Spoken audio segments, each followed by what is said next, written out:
Good morning, my name is Kirsty Dignam and I'm here to look at the energies this week with today's Monday's Musings on the 18th of August 2025.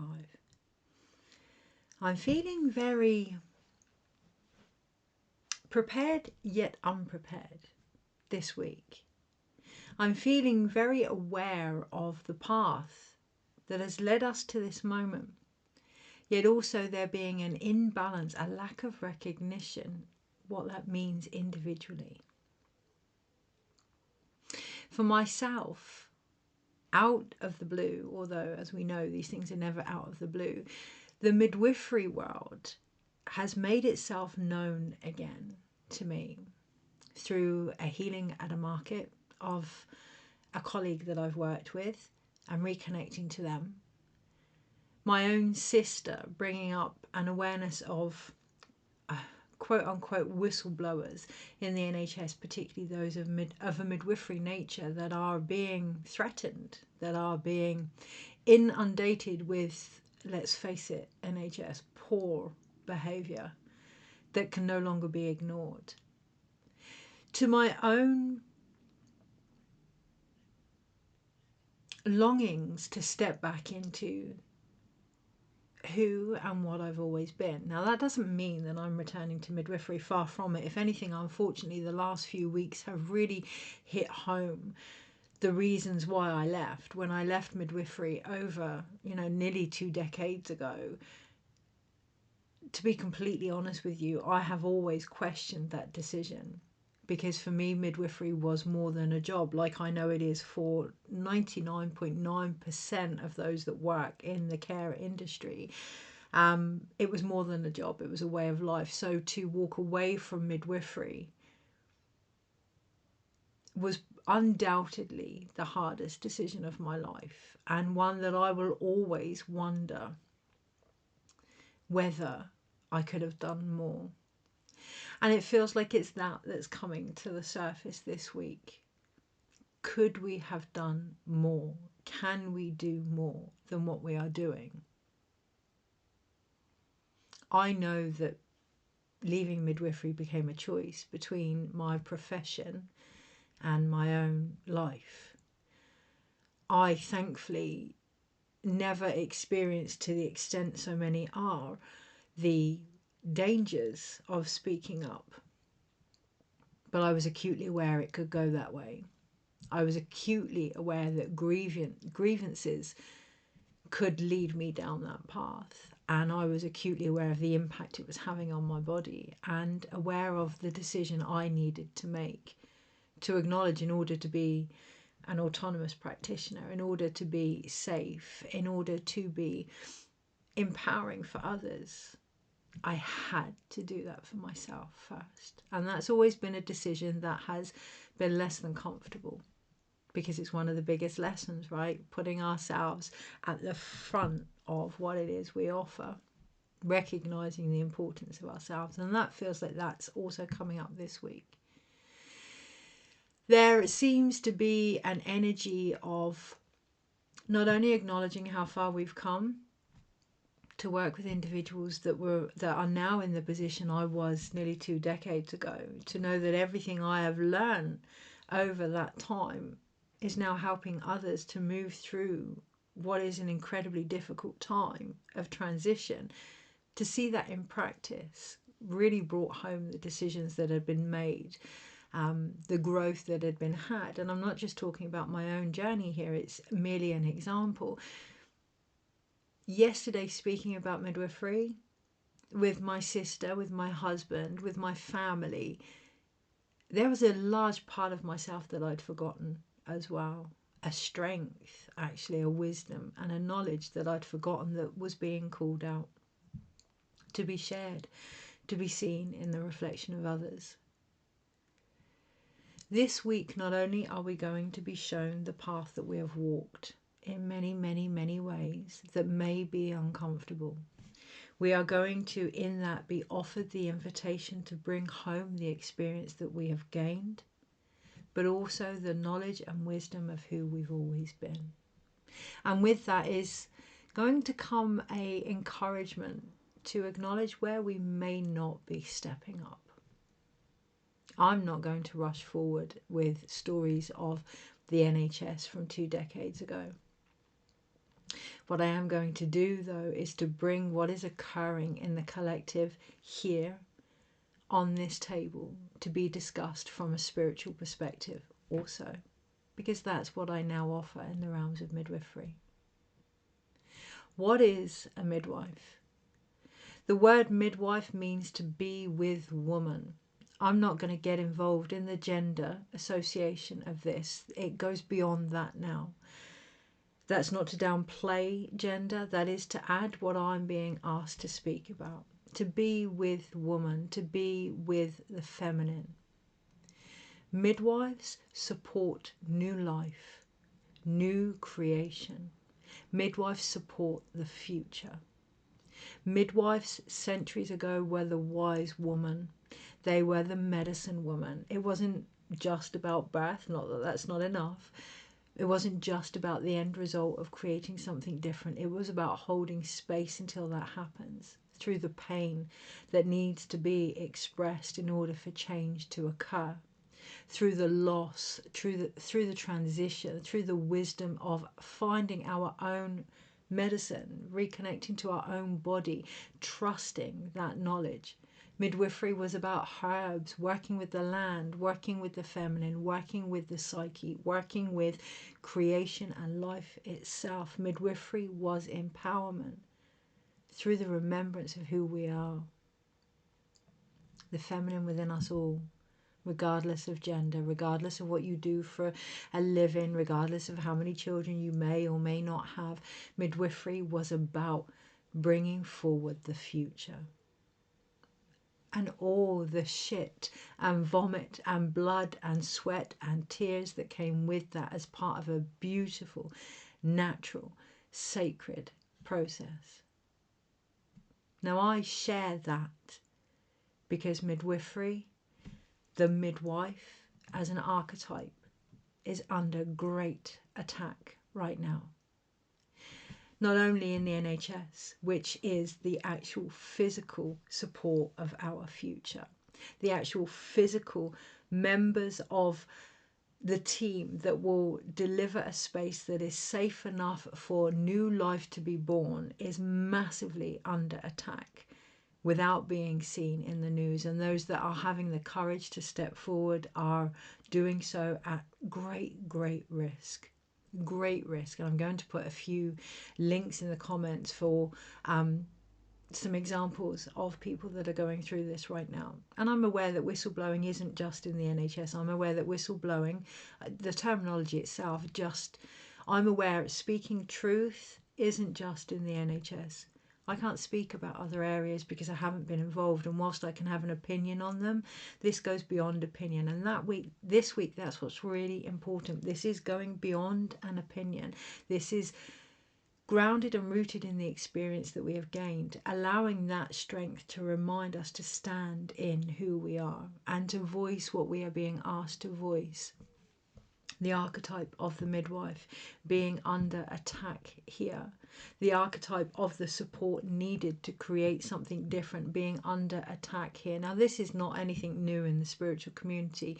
It saddens my heart to say this, but there is a great strength and a great knowledge that comes from the ability to witness without stepping in until you know you are needed.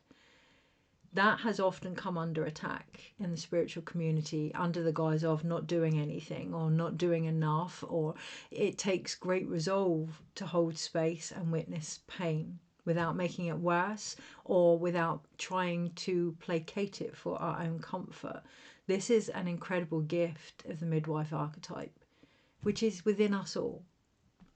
Yes, the NHS, yes, professionalism, yes, even, especially soul midwifery and medicine women, but within us all, the ability to witness pain, to know when to step in, the ability to read the signs and see what is occurring, but have the wisdom to know that we also have the capacity to change that as and when we are guided to do so, to come back to that intuitive, innate, indigenous part of our own souls is under attack this week, has been throughout time, but we are really going to feel it this week.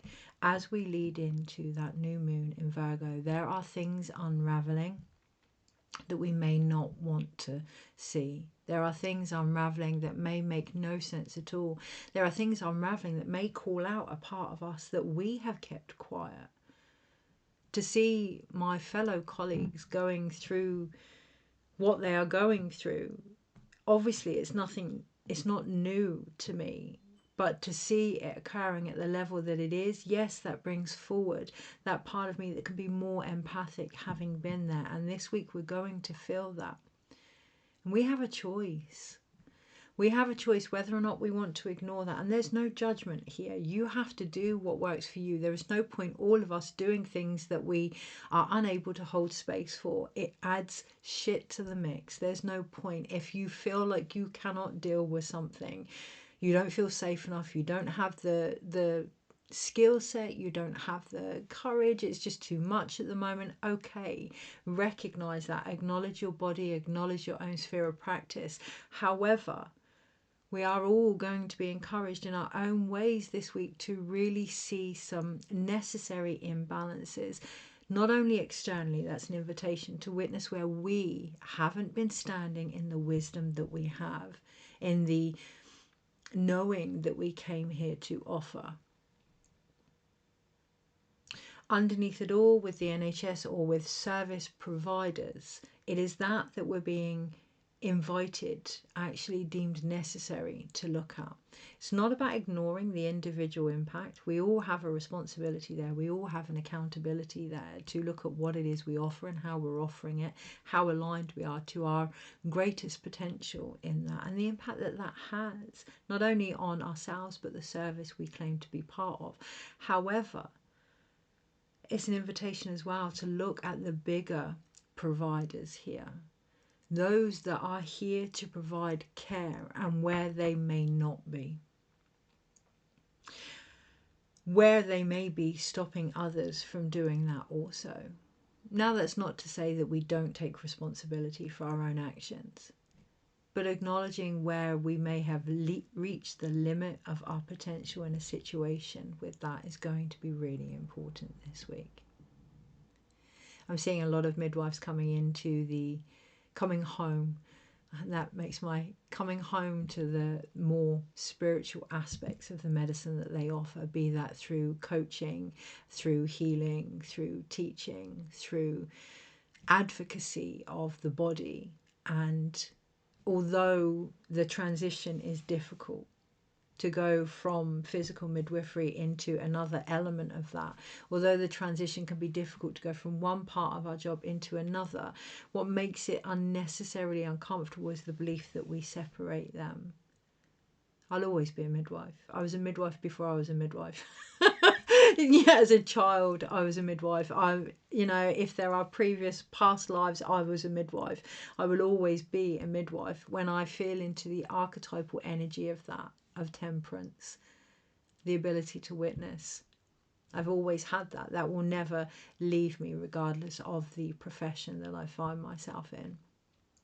And this week, that is the ultimate invitation, to bring back the parts of us we believe we've had to push to one side in order to provide the care we have been given in whatever role we are in, particularly dictated by others. I cannot tell you, and I'm grateful for it.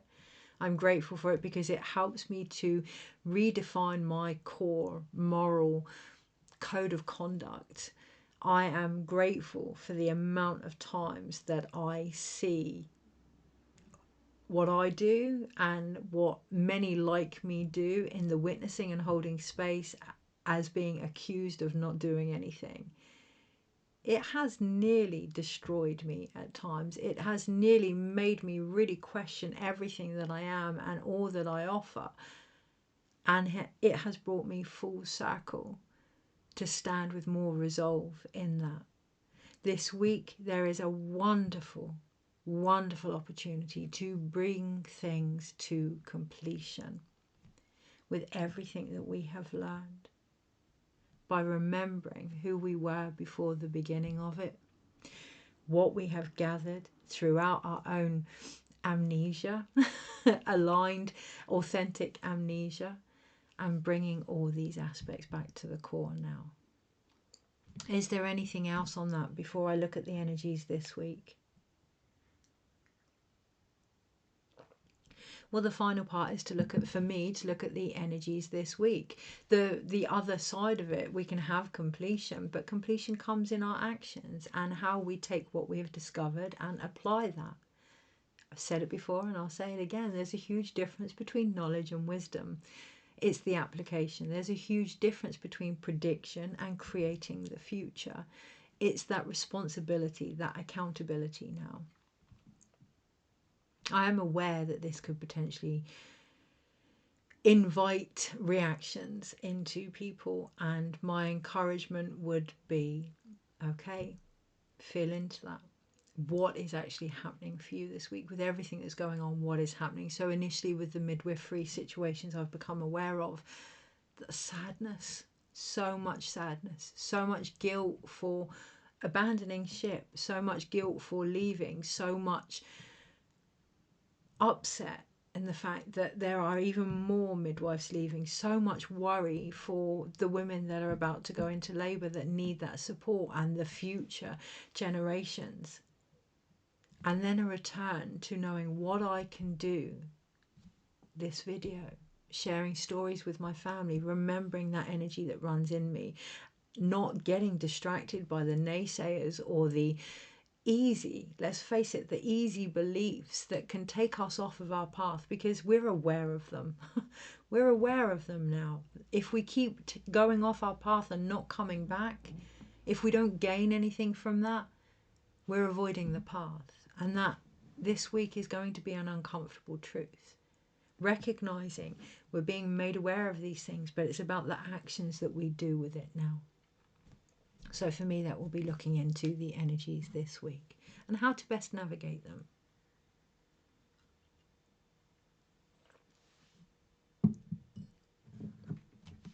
We do not feel these things for no reason. There is a truth or a knowing or for some, deception that needs to be seen when we feel these things. Whether we do or not. You know, that's the other thing with midwifery, with the archetype of a midwife. It's one thing to know the potential of a situation. It's one thing to know what could happen. It's one thing to know how great things could be or how not great things could be. It's another to understand and respect the sacredness of allowing things to unfold as they need to. I'm not going to get into the, is war okay then? Is this okay? Of course not. Of course not. And really, if anybody is on my channel or watching this believing that I am saying all these things are okay, you're really in the wrong place. Don't waste your energy here, because obviously that's not what I'm saying. What I'm saying is have responsibility for your own reactions before reacting. Step into that archetype of the midwife. Step into the archetype of the guardian of a new future. Acknowledge what you are actually being asked to do. And for some that will be activism. For some that will be holding space. For some that will be predicting on outcomes and providing support for those. For some that will be doing their garden, doing their shopping, raising their family. These are all relevant, important aspects of a very large labour that is occurring.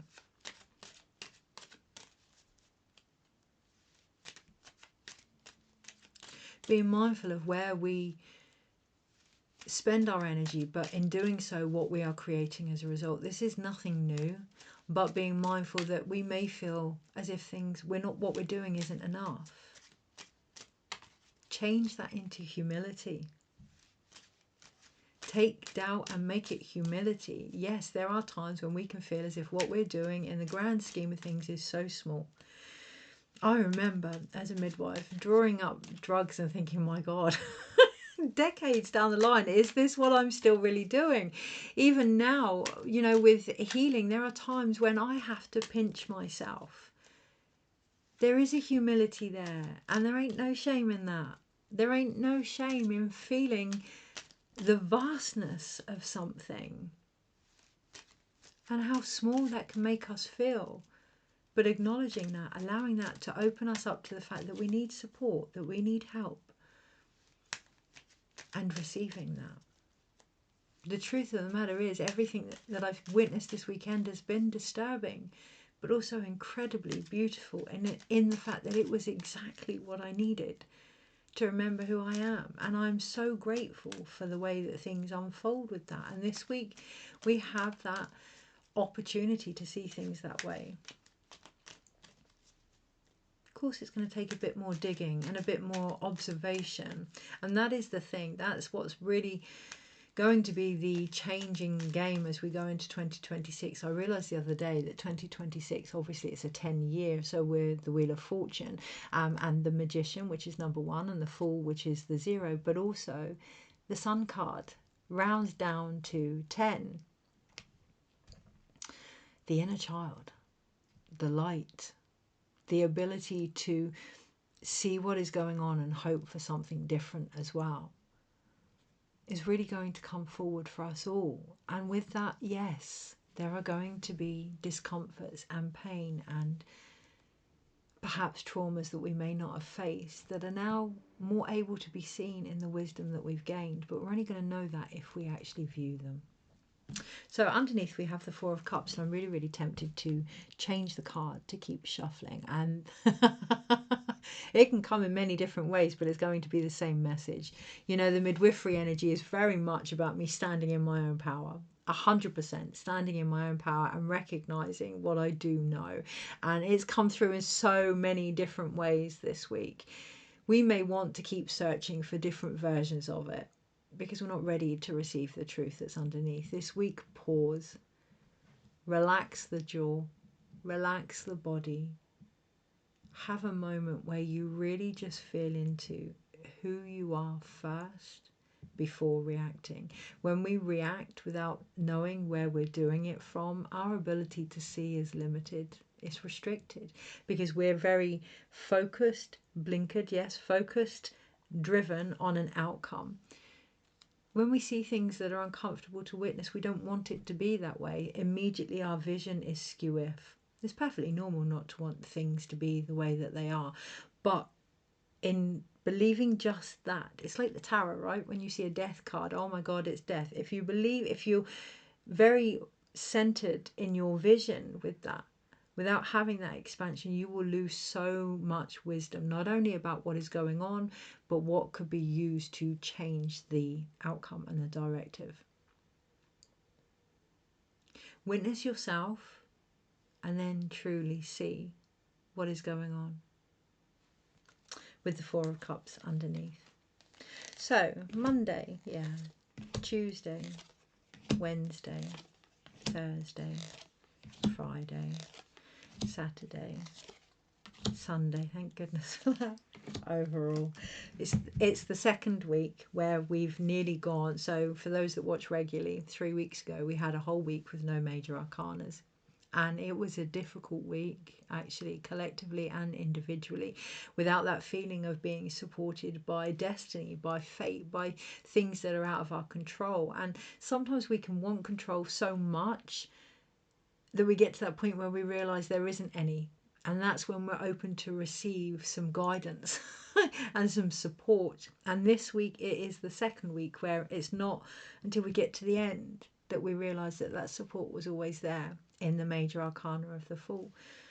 The beginning of the week, right up until the Sunday, actually, it's all minor arcanas. It's all down to humans and evolution and the individual within the collective, which there's a lack of trust there. There's a lack of trust there.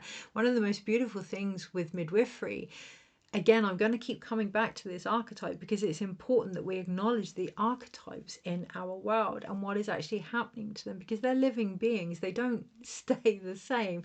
The Fool doesn't stay a fool forever. Eventually on his journey, he becomes a very wise soul. These archetypes grow, and they grow within us, just like they can on the collective stage. And that feels quite important. You know, I'm seeing a lot of people that are against some really good ideas because of the people that they're coming from. And, you know, it's time to get out the way. It's time to get out the way. It's not to say that you can't have your preferences and your feelings and your reactions to things and to people. But if they're standing in the way of the outcome, who is the energy that needs to expand here?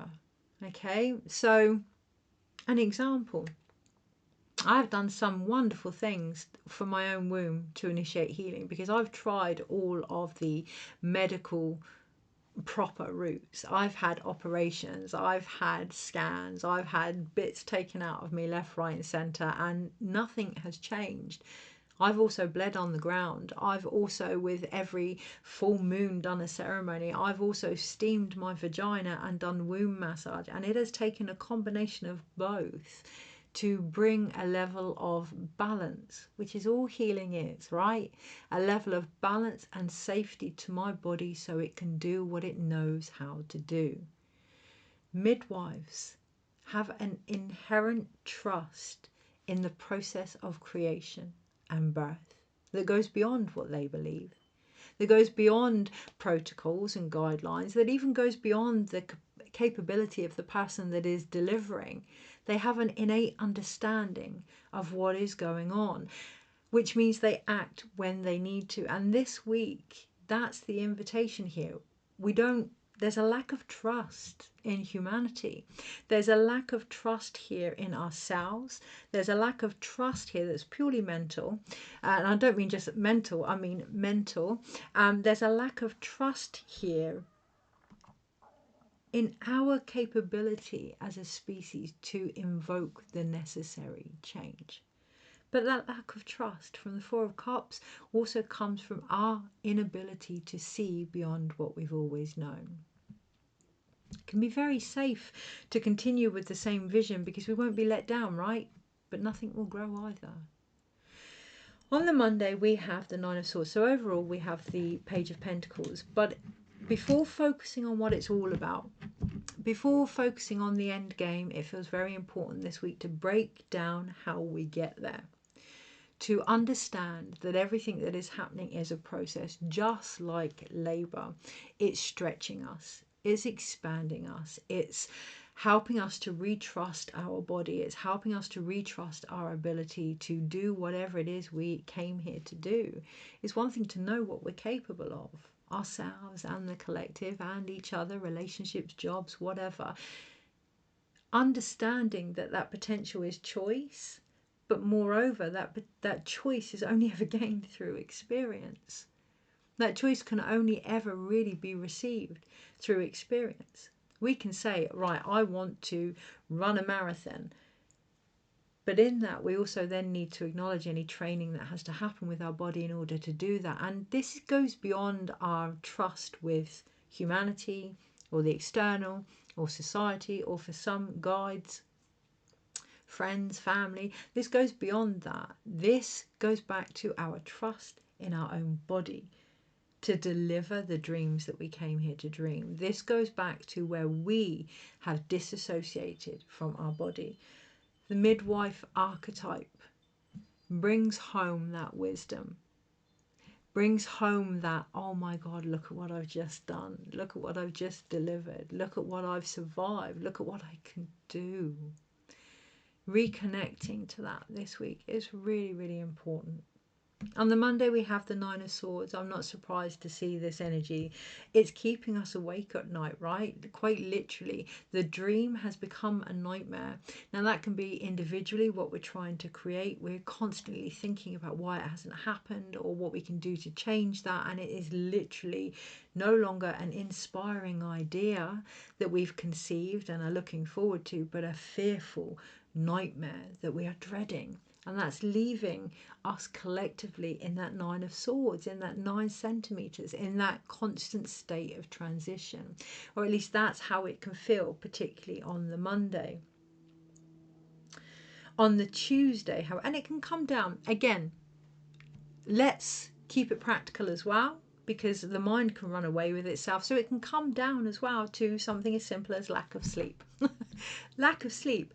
When you have lack of sleep, there's a reason it was a torture, right? When you have lack of sleep, the body cannot function properly. The mind cannot be as clear, you know. So really making time for those basic needs is going to be important. Sleep hygiene is so important. We encourage it in babies. Yeah, but as we become an adult, it's like all those things don't matter anymore. Sleep hygiene is very, very important. And when I talk about sleep hygiene and dreams as well, let's bring it back to the more expanded view of our dreams. What can we, my ears have gone completely, like they're just, what can we do to bring ourselves back within, as with all transition? Find that stillness, find that safety, recognize that stillness and silence is safety, that it can be a safe place. It may not have been for many, because when we go into that void of being held, then yes, we start to listen to all those things that we haven't wanted to. But that stillness and silence can be a place of safety. When you have a healing, when you have meditation, when you go into transition and you just be with your body and listen, rather than seeing it as the thing that's keeping you awake, that's stopping you from doing what you want to do, the demon, the idea in the room that is preventing anything from happening. The body isn't the enemy here. How can we reinitiate that sleep hygiene, that on a physical level, but also on a spiritual level? How can we reconnect to the very vessel that's going to bring us our dreams? On the Tuesday, we have the Six of Swords. So what I would say is don't get too caught up in it, because come Tuesday, that harmony is there, that moving forward is there from those emotional energies into a more stable undercurrent of knowing who you are. That's the thing, isn't it? The emotional wisdom of knowing whatever is going on, you're going to get through this. You're going to cross from where you were to where you're going, because it's part of change. It happens anyway. And trusting that.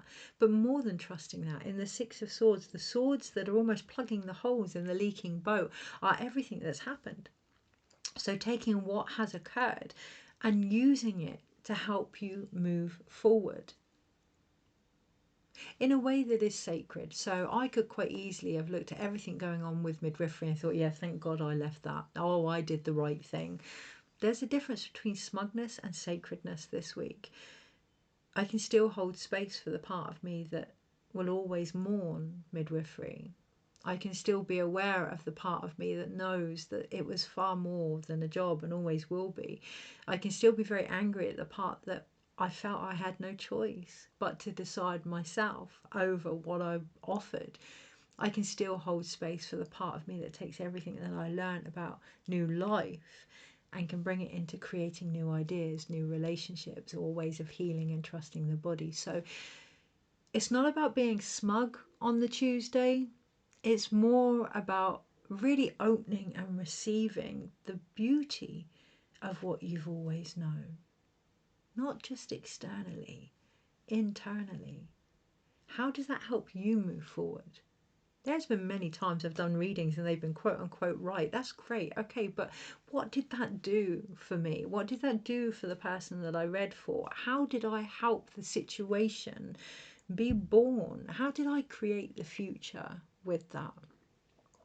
My own, and how did they create theirs? This week on the Tuesday, that's the option here. We can be smug or we can be soulful. On the Wednesday, we have the Two of Swords, and that is it's not an existential crisis. It's not an identity crisis. I felt it myself this week. I've really felt a yearning for more depth. And obviously that comes from within, right? And then saw all these things about midwifery and remembered the part of me that I keep pushing to one side. But it's not about identity crisis. It's not about changing who you are. It's about acknowledging that it's time to bring both aspects together in peace now.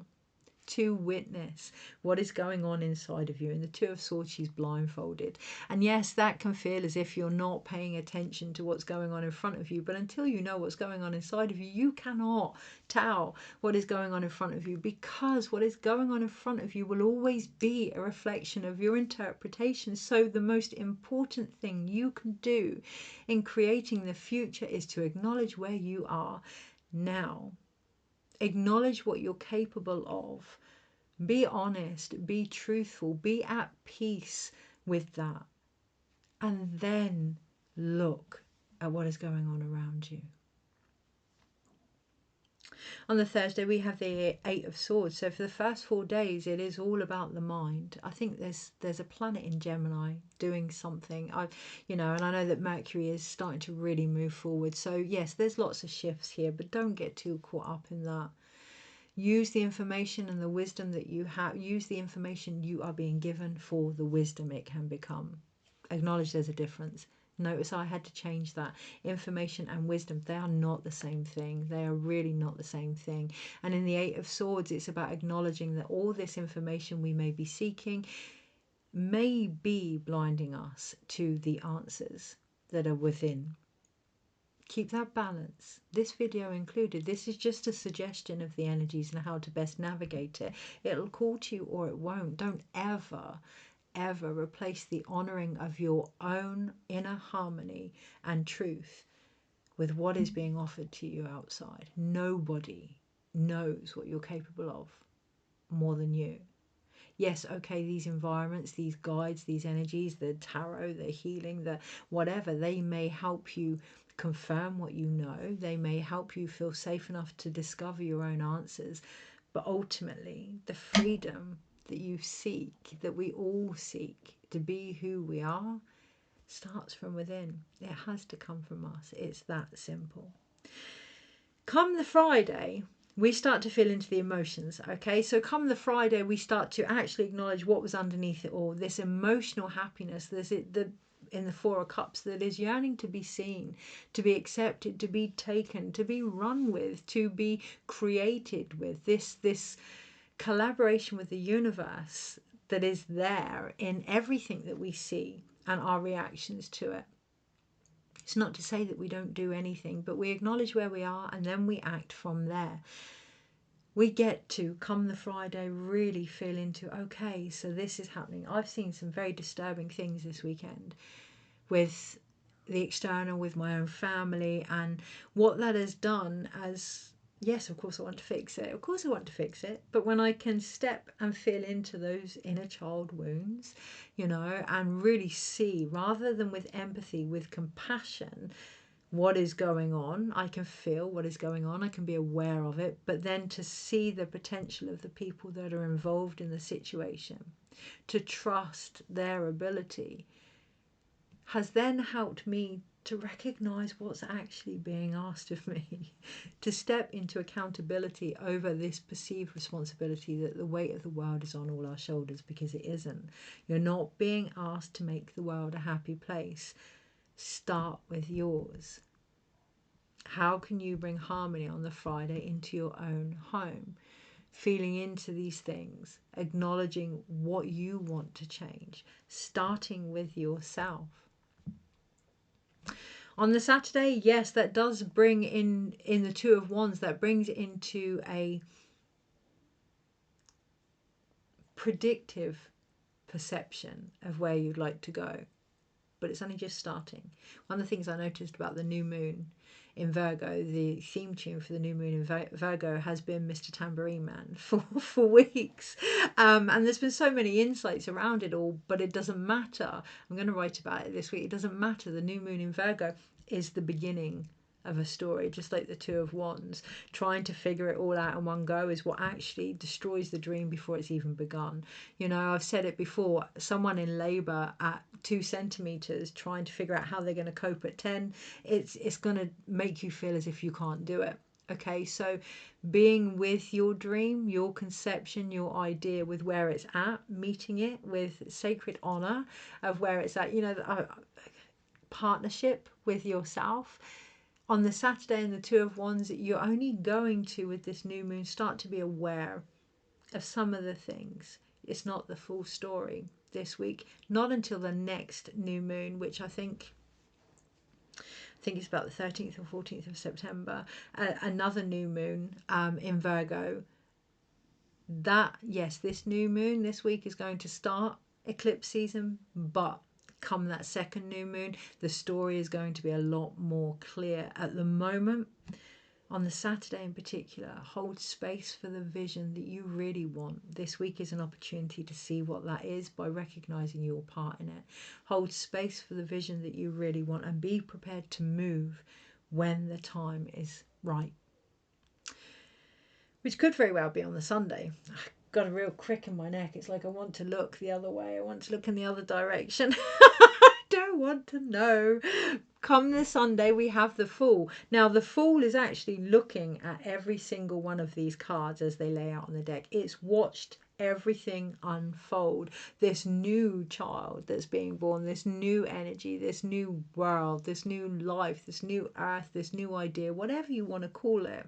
Yeah, it doesn't matter.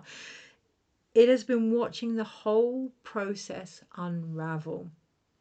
It has been watching everything unfold. Come the Sunday, it is ready to move, provided we can let go of the mindset that is stopping us from dreaming, move forward from the negative beliefs that we have about ourselves, the environment, what we're all capable of, go within, find our own answers that are necessary to release any situations that we find ourselves in, open our heart to happiness and what that could actually look like. Not rush forward, watch things unfold, connect to where we are in every single moment. Yes, that feels big, right? Because that is going to take energy. It is going to take energy, and it is going to take a respect of the body, which is going to be the greatest guide this week. It is going to take guardianship of what you're trying to create. How seriously do you want this? How driven are you? I don't mean in your actions. I mean in your ability to keep yourself open, to be with where you're at. We can all jump ahead and look at the future.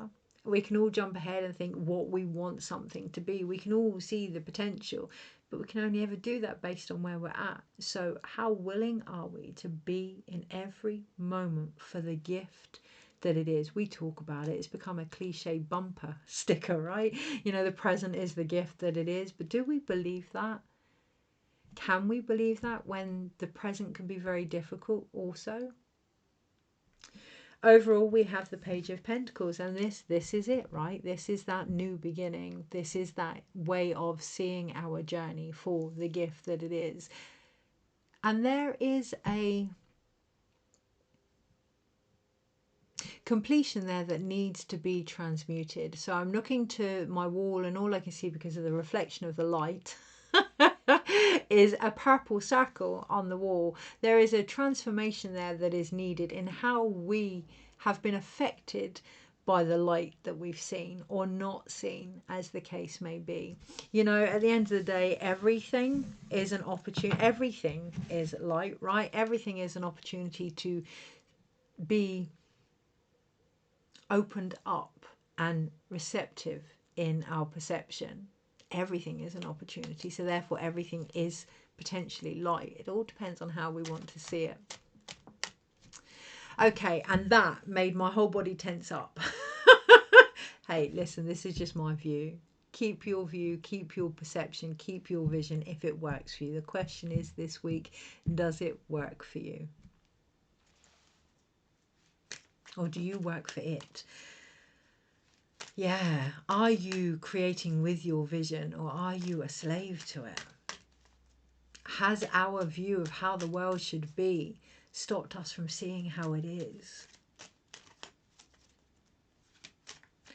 Okay. Energies this week, one card overall. 44 minutes.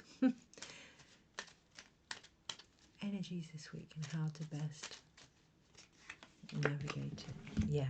So my eyes are, wow, my eyes are really, really drawn to the drum on the wall in front of me, and it feels huge. It feels just absolutely massive. And what I'm sensing when I feel into that drum is a calling home of who we are on a soul level. The cards this week overall are the Ace of Pentacles. You have the Wheel of Fortune under there as well, and the Fool. But you have the Wheel of Fortune here and the Ace of Pentacles. And I want to show you, these are like those drums, right? Like the Page of Pentacles holds. That change there with the Fool.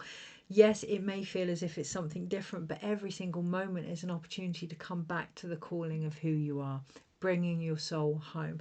We have the Hierophant and the Star here. Your vision was never meant to dictate who you are, but purely remind you. Have the most incredible week, and I shall see you post new moon. Take care.